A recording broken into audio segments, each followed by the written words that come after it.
आज मैं आपके लिए एनालॉजी के सवाल लेकर आया हूँ। आइए क्वेश्चन सॉल्व करते हैं। ये रहा हमारा एनालॉजी का क्वेश्चन। आइए देखते हैं। सबसे पहले सर ये क्वेश्चन दिया हुआ आपको, यह बड़ा ऑप्शन है। हमेशा क्या क्या देखते हैं क्वेश्चन आते हैं। करना क्या होगा सर, आप देखेंगे 3, 14, 1 यानी बीच का नंबर यहाँ पे 14 या 36 है। क्या करेंगे सर, बहुत कुछ सोचने के लिए तो आपको सीधा सीधा यहाँ पे मैं आपको सोल्यूशन बता रहा हूँ। सर सबसे पहले 3 का क्यूब कितना होता है 27, 1 का क्यूब कितना होता है 1, 27 प्लस 1 28, 28 को जब 2 से भागा लगाएंगे तो कितना आएगा 14। फिर वापस देखते हैं 4 का क्यूब 64, 2 का क्यूब 8, तो 64 में जब 8 जोड़ेंगे आप तो 72 होगा।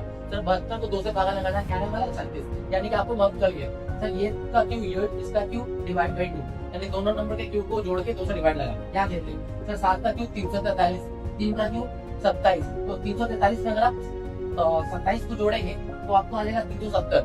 तो सर 370 कहाँ पे हो नहीं सकता। 8 का क्यूब 512 और 2 का क्यूब 8, 512 8 520, तो उसका हाफ होगा नहीं। सर वापस यहाँ फिर से है 520 का हाफ 260। हाँ सर यही सही है आंसर। Thank you. जय हिंद साथियों, मैं आशीष पाठक रीजनिंग बाय एकेपी में एक बार फिर से आपका स्वागत करता हूं। आज मैं आपके लिए लेकर आया हूं रीजनिंग के एक टॉपिक जिसका नाम है एनालॉजी। आजकल रीजनिंग की जो टॉपिक है एनालॉजी बहुत ज्यादा ट्रेंडिंग में है। इससे बहुत सारे सवाल आते हैं, बहुत अलग अलग टाइप के आते हैं सवाल, और जो मैं आज आपके लिए लेकर आया हूँ ये सवाल एकदम ट्रेंडिंग में है। मतलब इसको अब तक आप देखते होंगे 3 टर्म देके चौथा पूछता था। यहाँ क्या है, मिड के 2 टर्म दिए है और फर्स्ट एंड लास्ट आपसे फाइंड आउट करने के लिए बोल रहा है, यानी 2 देखकर 2 पूछ रहा है। तो ऐसे क्वेश्चन को बनाने के लिए आपको सबसे पहले 3 चीजों का खासकर ध्यान देना होगा। सबसे पहले स्क्वायर क्यूब एकदम आपको याद होना चाहिए, दूसरा मल्टीप्लिकेशन डिवीजन एकदम आपको माइंड में होना चाहिए, और तीसरा प्लस और माइनस करने में आप टाइम ना लगाएं। ठीक है, अगर इन 3 चीजों पे आपका अच्छे से कमांड है, मतलब सिंप्लीफिकेशन पे आपका अच्छे से कमांड है, तो आप क्वेश्चन को कर सकते हैं। और ऐसे क्वेश्चन को करने का सबसे अच्छा तरीका होता है ऑप्शन मेथड। भाई ऑप्शन मेथड आइए हम से सॉल्व करते हैं। ठीक है, सबसे पहले हम लोग देखते हैं सर यहाँ 346 लिखा है, यहाँ एक्स है सर, तो 346 मन में देखकर ख्याल आ रहा है सर 346 है क्या, स्क्वायर है क्यूब है क्या है। सर हमको दिख रहा है 346 क्यूब के आसपास है। किसका क्यूब है सर 7 का क्यूब। तो देखते हैं सर क्या ऑप्शन में कहीं 7 है।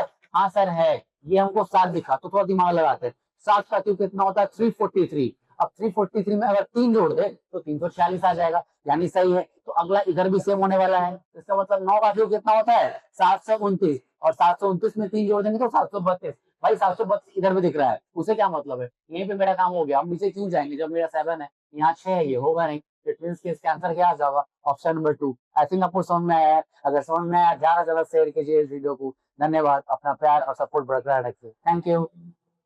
जय हिंद साथियों, मैं आशीष पाठक रीजनिंग बाय एकेपी में एक बार फिर से आपका स्वागत करता हूं।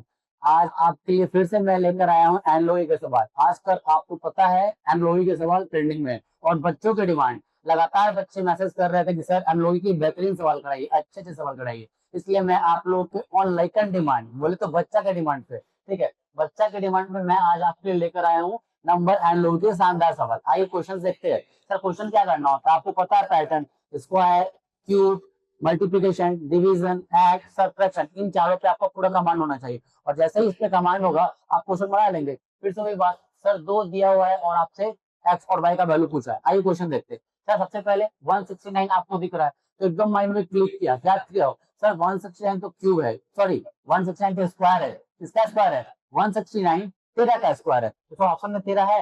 हाँ सर 13 तो है, यानी मन में एकदम ख्याल आ गया, सही जा रहा है, लगता है सही है। आगे देखते हैं। तो 5 का 25 जा 25 है, ये नहीं तो गड़बड़ा गया ना। सर 25 इधर है, देखो आपको कैसे गुमराह किया। सर 13 इधर दिया 25 इधर दिया, मतलब लॉजिक नहीं लग रहा है। तो लॉजिक क्या लग रहा है, कुछ और लग रहा है। क्या लग रहा है सर, आपको फिर से ध्यान देना पड़ेगा। है तो स्क्वायर के आसपास ही। चलो देखते हैं क्या है। तो सर ऑप्शन से क्लिक करते हैं हम लोग, ऑप्शन चेक करते हैं। तो सबसे नजदीक नजदीक वाला ऑप्शन जैसे 13, हमको मालूम है सर 13 का स्क्वायर होने वाला है। तो 13 के नंबर का आसपास कौन सा है 10, तो 10 का स्क्वायर कितना होता है 100। सर तो उसके आसपास नहीं है, तो अपने मन से एक काम करते हैं, 10 में 3 जोड़ देते हैं, 10 प्लस 3 कितना हो जाएगा 13, और 13 का स्क्वायर 169। उसी प्रकार देखते हैं यहाँ पे सर 64 दिया हुआ है, मतलब ई वाला 5 में 3 जोड़ के देखते हैं 8, 8 का स्क्वायर 64। अरे हाँ सही आ गया, मतलब लॉजिक स्क्वायर में था लेकिन थोड़ा लेवल बढ़ाया है। क्या बढ़ाया है, 10 में 3 जोड़ा 13, और 13 का स्क्वायर 169। उसी प्रकार 5 में 3 जोड़ेंगे 8, 8 का स्क्वायर 64, यानी कि इसका आंसर क्या हो जाएगा ऑप्शन नंबर 4। धन्यवाद। अगर आपको वीडियो हमारी समझ में आ रही है और पसंद आ रहा है तो मैक्सिमम अपने दोस्तों के साथ, साथियों के साथ, भाइयों के साथ शेयर करो, और ज्यादा से ज्यादा सब्सक्राइब और लाइक करो। धन्यवाद।